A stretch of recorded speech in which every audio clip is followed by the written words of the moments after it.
जोड़ों का दर्द वगैरह होता है, आप इसके लिए गर्म दूध में देसी घी डाल के पिएं, आपके लिए बहुत अच्छा है।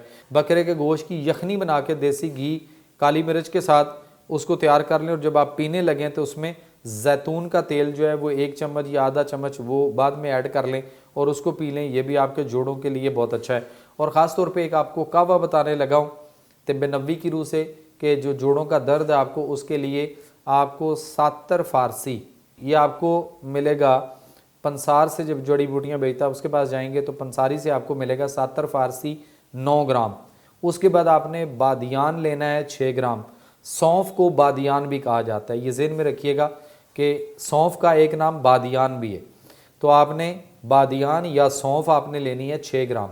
और अदरक आपके हर घर में मौजूद होता है। अदरक आपने अपने हाथ के अंगूठे का जो एक पोर टुकड़ा होता है इतने के साइज़ का आपने अदरक का टुकड़ा लेना है, छिलका उतार के मोटा मोटा काट लीजिए और इन 3 चीज़ों को आपने 1 गिलास पानी में डाल के चूल्हे पर रख के आप इसको हल्की आंच पे पकाएं। जब ये पकते हुए आधा गिलास पानी रह जाए, इसे नीचे उतार के कप में छान लीजिए। ये आपके पास 1 कप कहवा तैयार हो चुका होगा। कप में डालने के बाद फिर आपने हस्बे जायका 1 या 1.5 से 2 चम्मच आपने इसमें शहद जो है वो डालना है, उसमें मिक्स करना है और आपने इसको नीम गर्म जो है वो सुबह निहार मुँह अब इसको अगर पी लें तो ये बहुत अच्छा है।